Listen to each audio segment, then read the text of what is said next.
Hey everyone, and welcome back to the Lucas On podcast. Today is a conversation with Cyazon. Now, we've known each other for a while. My very first business, which was a record label, we released some of his music.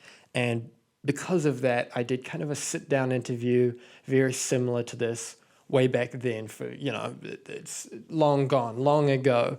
And this is kind of the first chance I've had to sit down and talk to him one to one since then, basically. So we had a lot to catch up on. We talked about kind of the cyberpunk futuristic world that he's building around his music and his work. And we talked a lot, we ended up talking a lot about mindset stuff. I understand this is kind of a recurring theme in the podcast, but a lot of his mindset, especially as someone who, like me, has kind of struggled with mental health along the way in being an artist and being an entrepreneur. So we talk a lot about his kind of mindset, how it's changed over time, how he's adapting to being in the business of music, not just making music, but actually being in the business of music, as well as things like talking to labels, pitching yourself, a lot of really good kind of nuggets for all you creative people out there.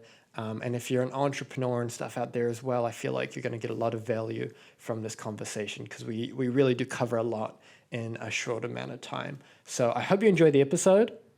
And yeah, cool. This is definitely more high tech than I was anticipating. It's awesome. Um, Mhm. okay. Oh God, podcasting. So it's been a while since we spoke last. I feel like one on one. Obviously we had that video call talking about releasing your single on Pacific Empire. But I feel like so much has happened for you since then. You've been up to so much. So I kind of Yeah. hmm yeah, I wanted to kind of ask some questions about that and some stuff kind of that I feel like um, yeah, I feel like I don't really know about you or that you haven't kind of covered in previous interviews to my knowledge. So I kind of Sure. wanted Yeah. to, yeah, I want to start with kind of a broad question, but I think it hopefully will tell us a bit about kind of who you are as a person. Your brand is obviously built around the future and these futuristic ideas and technology and cyberpunk in a lot of ways. But I don't think I've ever actually asked you like, how did that when how did you even make the link between the kind of music you put out and this kind of futuristic like city and world that you envision? And where are you kind of drawing a lot of these futuristic ideas from? Yeah. So I would say it started back in like 2018 when I kind of figured out the vision I wanted for my sound as an artist. So Mm, think I kind of took inspiration from like the movies Tron Legacy or Blade Runner at the time, 2049. And like a friend of mine like gave me the idea of combine like synthwave and 80s music and this cyberpunk sound like into your music. So I think like first off that was like the initial point of like this is the direction of the Cyazon sound. mm, And like after that, I think as I continued releasing music, I was able to like kind of connect like a storyline almost into it. It's not like perfect yet by any means, but um like thinking of like those movies Blade Runner 2049, they have like themes of love and like themes of like discovery and hidden things and like trying to like make things better. And it's kind of like mm, I like to like bring some of those elements like into like my storyline in my own way. Kind of connecting like what's going on like presently in my life, but like depict it almost as a movie almost. So it's a lot of um taking inspiration from that and trying to see like with the next song how can I make like a different or not a new story, but like how can I continue the story and evolve it in a way where like each like song is interconnected in a way, and it kind of like makes sense. Even though when I'm writing, I'm obviously like sometimes or most of the time not even thinking about that. That comes like very later about how I'm going to connect the stories for the songs. So and like future plans is like to have like more music videos and like maybe even a movie or something like that, or just like the visual component, like with the music and everything just kind of makes sense along with the story. And like I think once I have the budget and everything, it will all make sense Mm. for my fans and the audience as well. How deep are you getting with that kind of planning? Like, are you thinking, kind of the Marvel style of planning where there's different phases, or is this kind of like how much of it ideally would you do through the music and how much through the visuals? And have you ever thought about doing any like other supplementary type of media to kind of fill it out, like a website full of Easter eggs or something like that to really build out the world, or is that not that deep? Um, I don't think like at this stage I'm not too deep into it because one, Mm, um, I don't have the budget right now to really explore that, and two, um, I mean, then again, like in my spare time, I've had tried to like storyboard like video ideas and stuff like that um for that.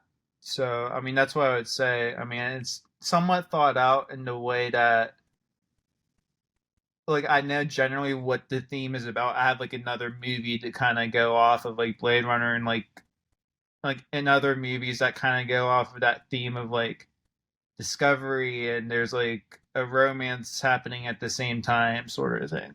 And it's like that person is like the muse to their life sort of mm, idea. It's like in just this cyberpunk world and all of that. Um so I find like those themes to kind of be prevalent in my life like presently and mm, even just throughout like the time I've been producing too. And I think it's something like when people watch those type of movies, I think it's something very relatable people can really grasp onto, and while still like having those themes be very interesting for the audience as well because it's futuristic and yeah. something new. So um that's what I have to say for that. I hope that answered your question. No, no, yeah, that makes Yeah. sense. When did that all start for you? Because you said that you kind of decided on the type of music you want to make, and then you're like, this would fit really well with cyberpunk and these kind of films. But when did you always kind of feel like have you always been a science fiction person? Have you always enjoyed kind of science fiction films, or was this relatively new when you kind of paired your music to it? I would say even as a kid, I like used to watch sci-fi movies and stuff like that and fantasy stuff too. So like really that like whole world building kind of atmosphere with those kind of themes really like inspired me and really moved me in a way and kind of just always has stuck with me, you know. And like when Mm. there's a new movie that's kind of like that's like my next favorite movie, you know. So Do you prefer 2049, or are you like an original Blade Runner purist? oh yeah. I saw both. I saw the original after the new one. Oh yeah. I would say that the newest one I think hits home for me the most. Mm, You mm. know, just because I can just see it like so relatable to my life in some ways. Um, but yeah. You have such like a clear vision for who you want to present yourself as, and this kind of world that you're building. How have you found your like interactions with, especially working with labels like Monster Cat? Has there been any pushback or resistance to kind of doing the things you want to create, like on the creative side, when maybe it doesn't align too much with, their branding, or how, because they're not Yeah. interested in world building in the same way that you are, you know what I mean? Right, and I know what you mean. So there's like some artists on there already that have like a whole world around them, like Tokyo Machine, for example. His brand is very much like anime focused kind of music and Japanese influence as well. Mm, But anyways, I think their Monster Cat, for example, is open to that. Um, and like the creative direction side of things, when I released my first track with them in 2020, I think they're very open with the art direction. I wanted to do a music video at the time, and for whatever reason, it just didn't like line up in the right way. Um, I've been trying to release on there again like since, and it's just been so difficult because I think they're very picky and choosy with like what music they sign. And I mean, I'm still consistent no matter what, but yeah. that's just how it goes sometimes. And I mean, I did a remix with them this year, which helped Mm. just improve my relationship with them. So, and then like other labels like Ophelia that I released on this year, they have a very they know what they're going for with their art direction, and they're sticking to what they want to do with it. So there's very little say into the artwork or the visual side or the videos, or they wouldn't even let me put my logo on the artwork. So it's kind of like Wow. that kind of thing sometimes. So yeah. How much would you be willing to compromise on that if a great opportunity came along? Like, how sold are you on the idea that this world has to be built and it all has to be kind of on brand for you? Like, would you ever consider giving away a little bit of that creative control, for the right label or the Yeah. right feature or Yeah, I mean, I think a little bit of giving away a little bit is okay, mm, because in most cases, I usually find a way to kind of put my own spin on it for like social media post or whatever it yeah. may be. So I think there is some leeway, like even with my affiliate release that came out in August with the strict like artwork direction, I still found a way to um, kind of do like a futuristic kind of like post release post sort of Yeah. thing. Yeah. Even though it wasn't like a music video that I wanted or like a video release post that's like cinematically all done well.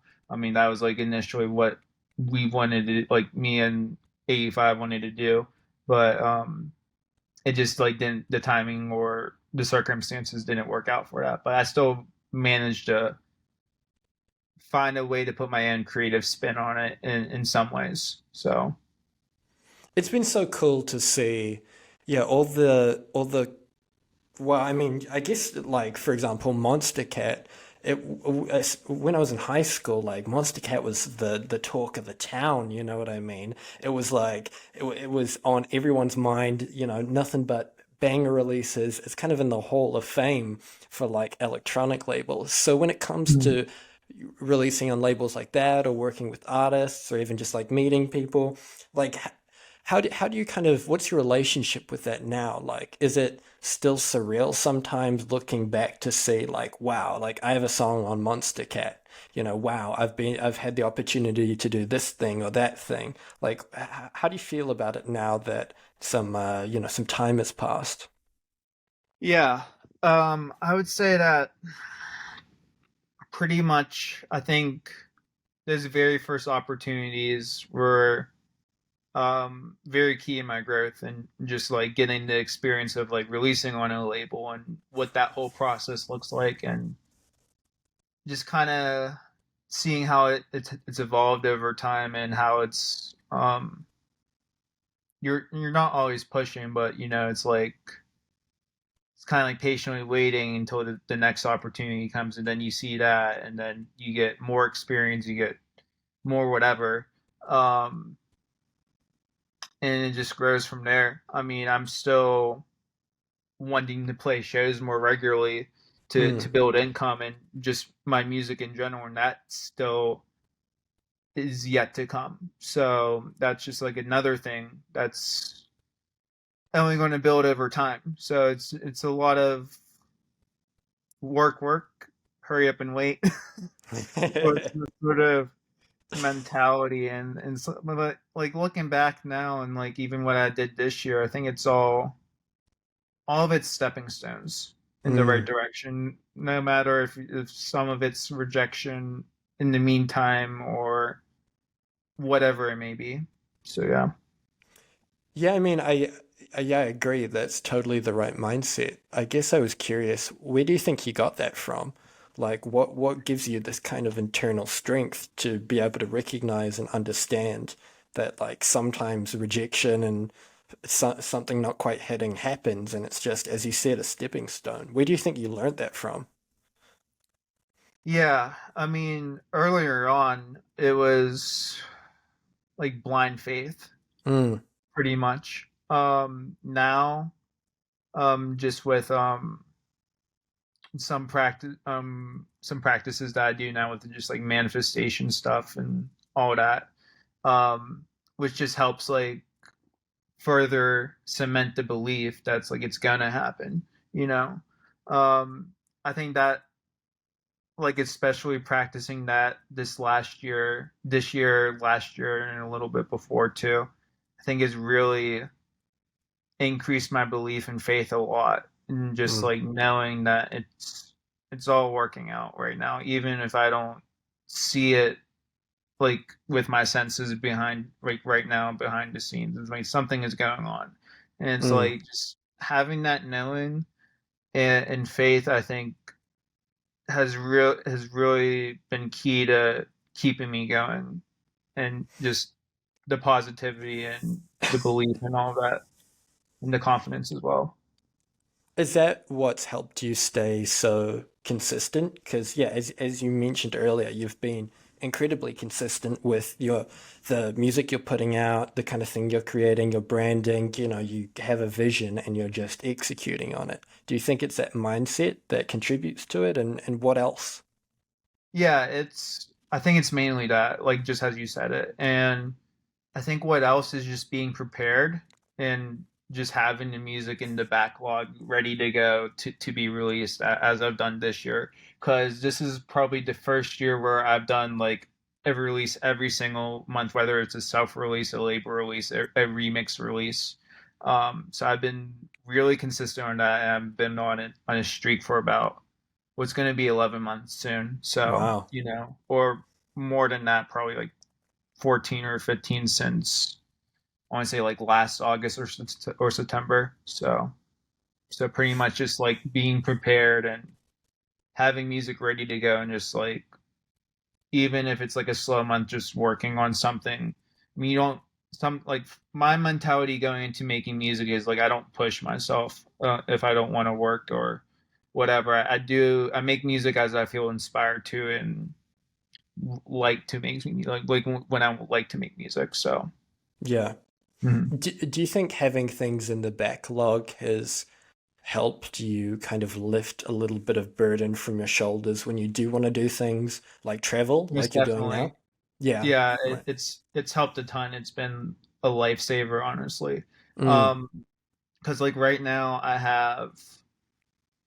want to say like six other tracks just ready to go. Some of them needing vocals still, but they're all the way done pretty much. right. And so like my release schedule for the next like 6 months next year is already filled out. I mean, it's not filled out. I mean, because we're pitching to labels and we're running something to work. Um, so yeah, that's just been my experience with that. That's one of the, I think, important questions that I kind of wanted to ask you with our time here, because um, not only have you been consistent, but you've shown a lot of results in doing things like pitching to labels, as you're talking about earlier. You've had releases on labels.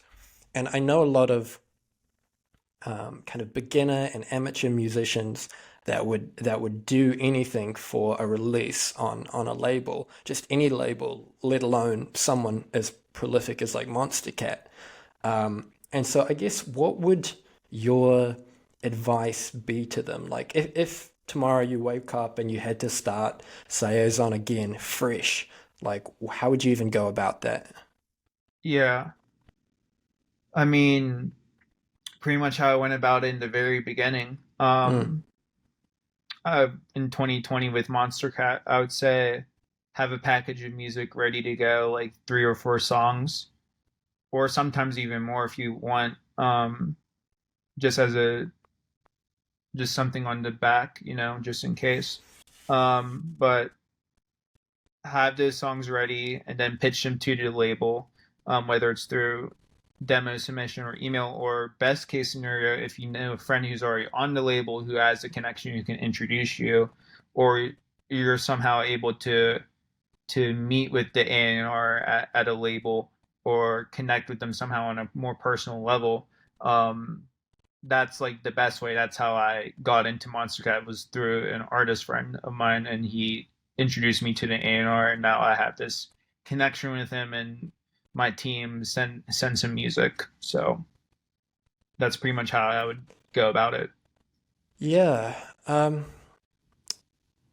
It, yeah, that's a kind of like a recurring theme that I feel like comes up in the music industry a lot. They say it's it's not about the things it's about the people something along those lines. Mhm. But I've always found, especially as like an entrepreneur and a musician, it can get like um, extremely lonely and isolating at times. So I was curious, like, what do you feel like your relationship is with loneliness and being alone and kind of having to do it by yourself? How do you find things being as someone who's kind of taken control of his own life? Yeah, that's a very good question because it's something I deal with quite a bit, loneliness, and something that can be a struggle at times, Hmm. or a lot of the time.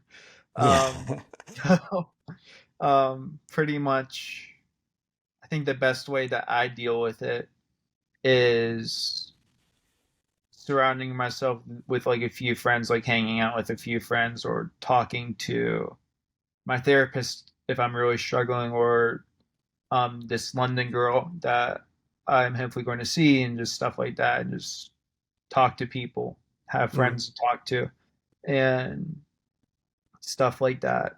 I think having somewhat of a social life is important, and having people you can lean on when you're struggling and just need to talk to someone about like whatever, I think really has helped me a lot. So through those times, but it is struggle, like in the moment it is, but it always passes. So Yeah. yeah. How do you find that balance? I've basically for all of my 20s I've struggled with depression. And so just as someone as who also has kind of struggled with their mental health along the way, how do you find that kind of juggle between being a productive artist, someone who's creating things and making time to make music, and even like when you're feeling great and you're kind of in like a creative mood, like you're saying, just creating for the sake of creating, but not getting too wrapped up in that you kind of lose touch with the people around you and probably the things that are more important. How do you kind of find that and juggle that? Yeah. So like I like have this mindset that like there's balance with everything. Um there should be a balance, I would say. Um Kind of like how I was mentioning earlier. I make music when I feel like it. I don't push myself a whole lot. I mean, maybe sometimes I feel like I could be working harder and making all the tracks in the world. And then again, in my mind, I'm like, well, I'm gonna have to get singers on each one of these tracks because the song will feel empty otherwise, and I'll have to be spending more money. Yeah. So it's just that element also comes into play. So I like to kind of um budget that, not budget, but like balance that. And I think um like making music when I feel like it has always been the most healthiest approach, I think. And also like there might be times where I just like sound design or just like play with my synth or like learn something. I mean, that's like side stuff too, that into the learning aspect of just like making songs and production. And I think pretty much like balancing that with just like taking time to go for walks in nature and go out a bit, and making sure you're talking to someone like once every other day or once a day if you can, because I think so having just that social life is important, just for our own sanity, just to, whether it's on the phone, like just voice messaging someone. That's always like been my favorite way to talk to this person. So just stuff like that. Yeah. How much of your time do you feel like you spend learning and practicing versus actually creating? Because as you said, yeah, you're kind of playing around on the synth or like trying something out, or you know, and I've kind of found that because I've been learning like piano as like an important part of kind of my skill set for producing music and just as kind of like a hobby. But sometimes I do feel a little guilty for just kind of practicing songs and doing scales and stuff where in my head I'm like, oh, I could be creating something right now, or vice versa, be creating something and then I'll get frustrated at myself because I'm not able to do it because I haven't been practicing enough. So how do you kind of do you have any intentional kind of split in your time for when you're learning a new plugin or learning a different type Yeah, of instrument? yeah. I mean, I would say like I guess it's best to give an example. So like back Mm, in between like 2012 to 2017, all I was doing was just practicing making tracks. I wasn't even like really too focused on having those tracks be successful by mm, any means.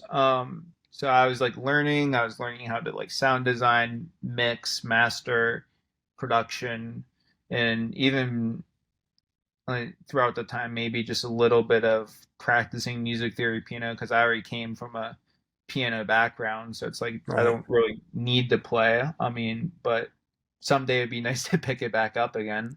But but yeah, that's kind of like how I went into it in the beginning. Now I would say I'm more focused on just trying to make the next best song pretty much. Very little of my time is focused on learning something, unless if I'm trying to like sometimes I'll want not like copy a song, but like use similar elements from a song or make something like this. I'll like look into tutorials on like how did they do this, or how do people who um make that sound, like how did they do it, like on YouTube and stuff like that. So sometimes I'll go through that like YouTube tutorials and just learn. And but that's about the extent of how far I go for right now. I mean, that could Yeah. change later. I mean, I'm always like learning too, just from like other artists and producers, just the advice they give me and stuff like that. And I'll just like keep notes, and just so I can like refer back to it, like mixing notes and stuff like that. Mm.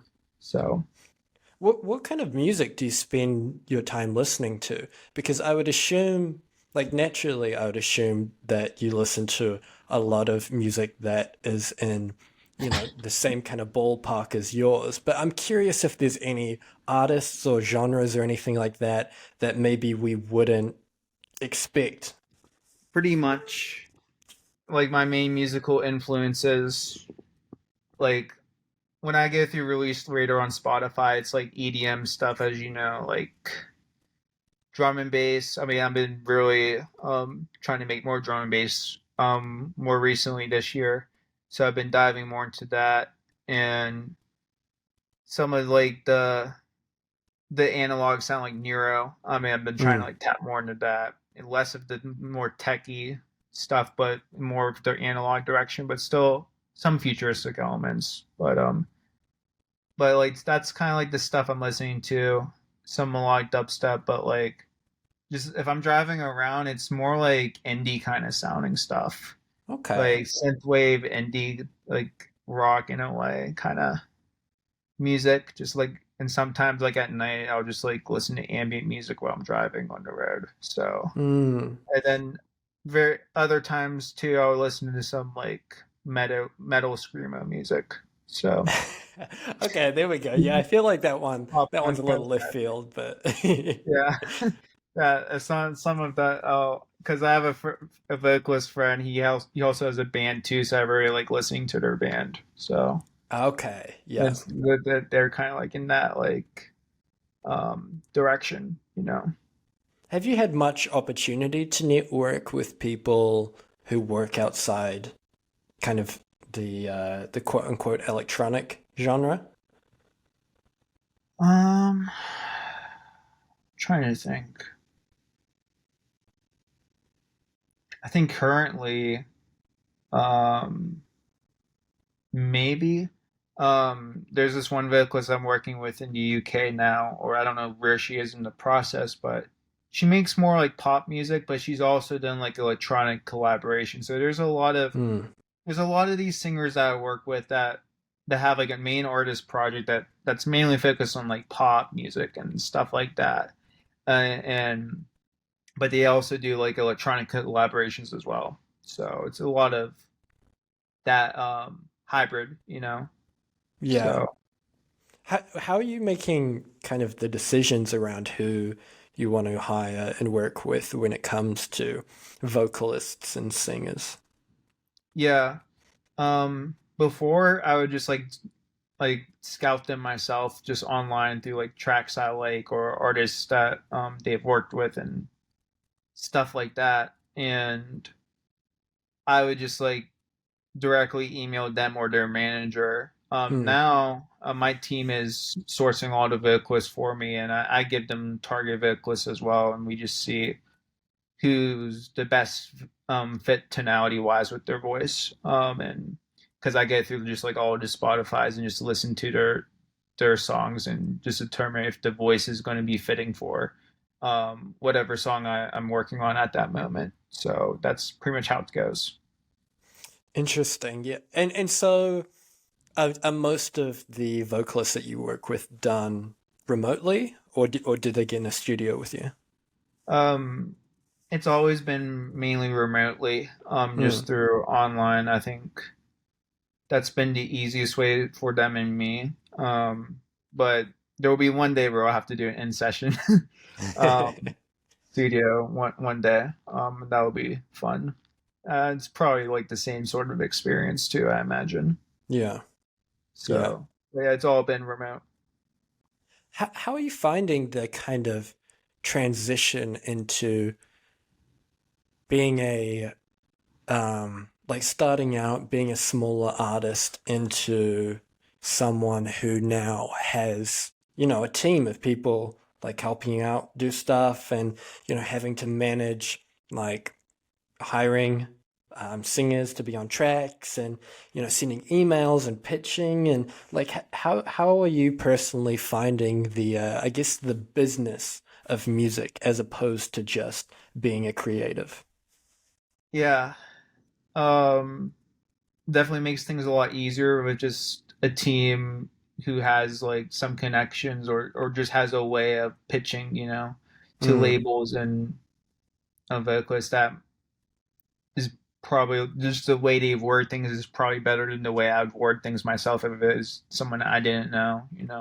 So that's been very helpful. Um, Even though I'm spending a lot of money paying for my team, but it's worth it because I know it's going to pay off eventually when I get the booking agency to play shows, and it'll all pay off. That's kind of like the mindset I'm going yeah. into it with. But like, how's the business been? It's been just like dealing with the business side of things. I think it can be frustrating at times. Not frustrating, but it can just be.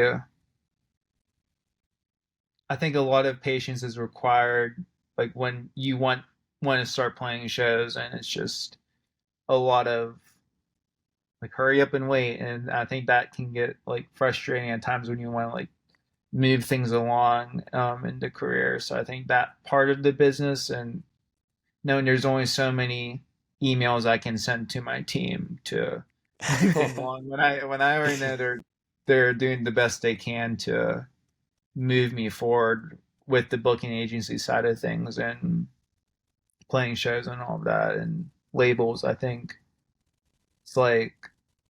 one key thing is just like making sure like I covered all aspects of like I want to tell them when it comes to Mm, like everything that needs to be done and stuff like that. Just being ahead and knowing that like I've done everything I can at this very moment. I think yeah. that's helped me a little bit. And also just like the having the belief and faith too. I think that helps with the patient side of things, and I think having that along with like some of the manifestation stuff has also just gave me a sense of peace and calm knowing like my music career is going to work out. I mean, I've came this far already, so Yeah. it's kind of like that sort of mindset. What do you think of like the small habits or like even just like some of the steps that you've taken along the way that you kind of attribute to where you've been able to get so far? Yeah, so I would say some of the things were just like meeting the right person at the right time, like my friend Xylent Tokyo Machine. Um, Pretty much I met him at the right time. Mm. Just through Twitch, when he was streaming, just donating tons of money to him and building that building that friendship somehow. And then just going to his shows, and I think like doing a lot of that for a few years, just building that relationship, I think really helped me.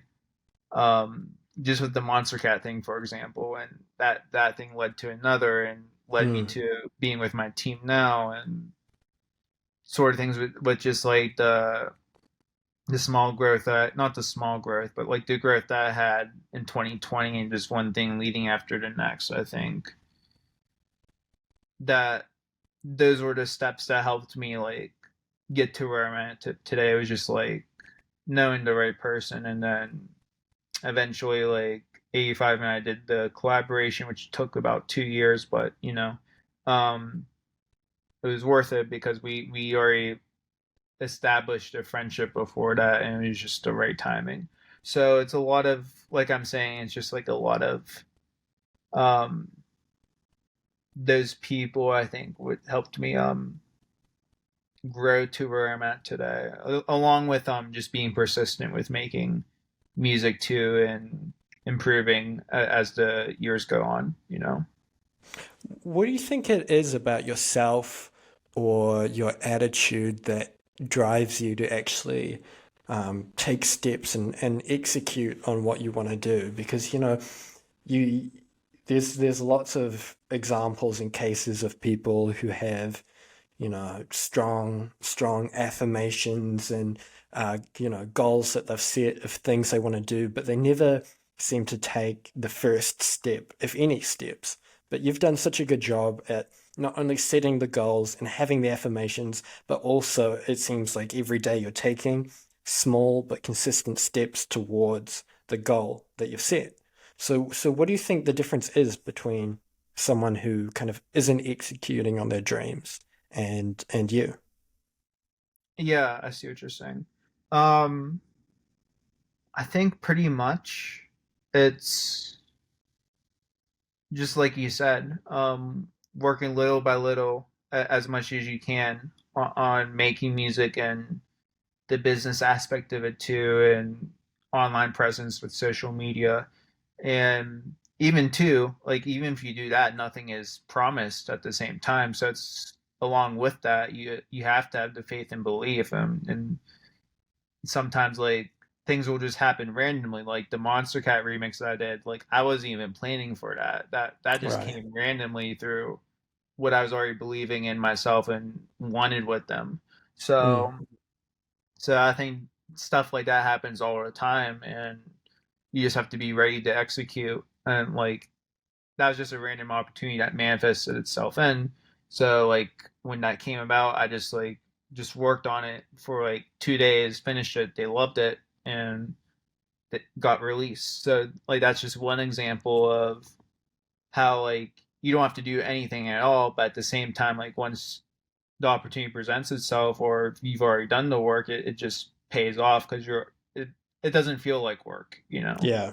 Yeah. So How do you, so you've had, such a consistent record with kind of putting out music. How do you feel about those releases now that some time has passed? Do you like going back and listening to your old tracks? Do you, point out the flaws? Like, what is your, how do you feel about some of those older tracks? yeah, I mean that like older ones like 2019, I would say sometimes I would just like nitpick, but like that's I don't really try to focus on that. But yeah, I mean I would say like just back to like older releases in general. I think like when I'm in the like right mindset to just listen and just kind of like reminisce over the past a little bit and just enjoy it. I think it's an enjoyable experience to just like listen to your old music and kind of like get into atmosphere and zone of it and just have a pleasant listening experience. Or if you're just showing someone your music and for the first time or even more than that before, I think that also provides a nice pleasant listening experience as well. Mm. What kind of, because you've been talking about how you kind of want to get into booking more live shows and doing more performances. What would be the ideal Cyazon gig? Would it be chill and low key, or would it be, upbeat and full of, drum and bass, house music? What would be your dream gig?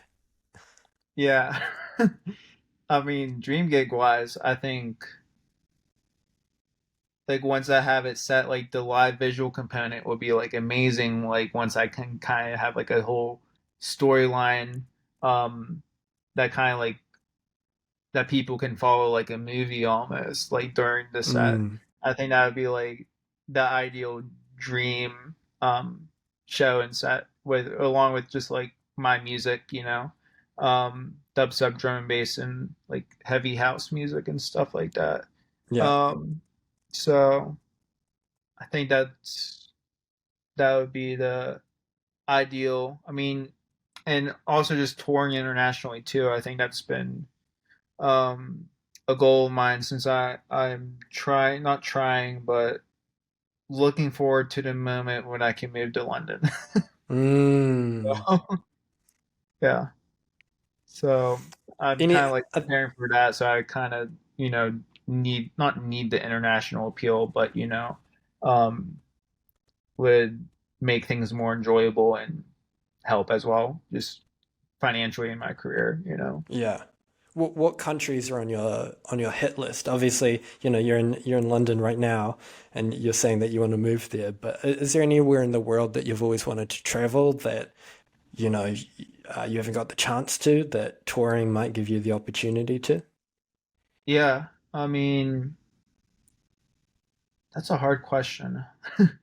Um, I mean, I would say like UK is definitely one of them, but I mean that's kind of a given. Hmm. Um, I would say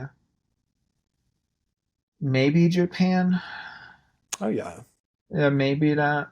Um, I've heard Australia has like a nice like music scene as well, so maybe that, or just anywhere in Europe, um, apart from the US scene as well, Yeah. and maybe Canada.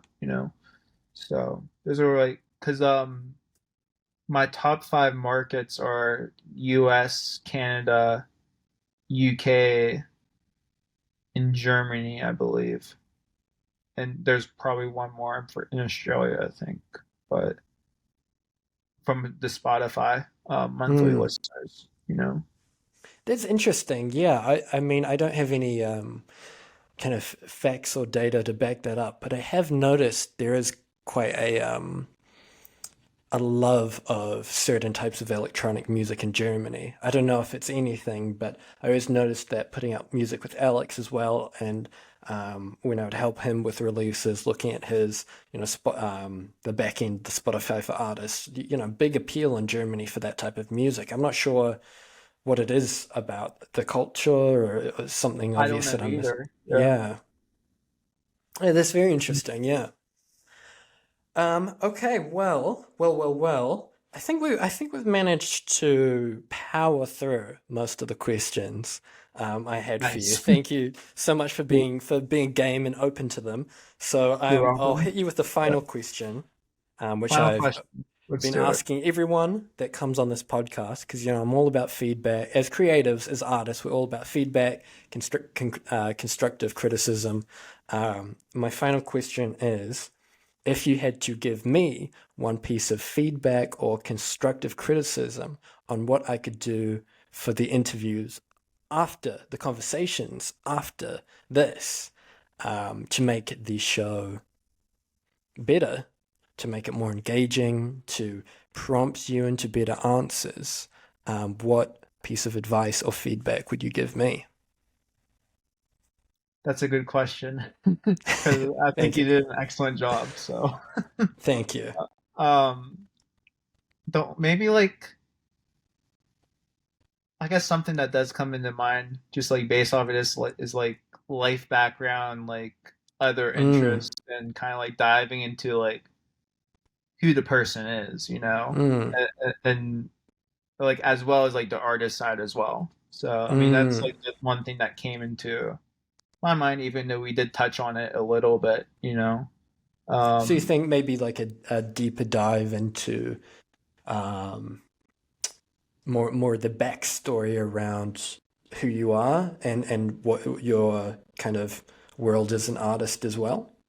yeah, that's what I would say, and like Mm, other desires and stuff like that, and goals as well. I think that would okay, be okay. inspirational, Duly you noted. know?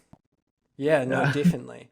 I Yeah. no, I totally agree. I definitely know where influencers and celebrities and artists and That stuff side that is I important. Yeah, like. you're right. Yeah, Yeah. no, it's important to hear that kind of stuff. Yeah. Hmm. Well, that's good feedback. Thank you very much, and thank you for being on the show. I appreciate it and appreciate your time. My pleasure, Lucas. Where can people check you out if they want to listen to your music? Yes. So Cyazon, Cyazon. You can listen to my music on Spotify, Apple Music, SoundCloud, YouTube, and then I'm also on social media, on all the social medias under that as well: Instagram, Facebook, Twitter, and yeah, Boom, boom, boom, and they'll be linked in the podcast show notes, of course.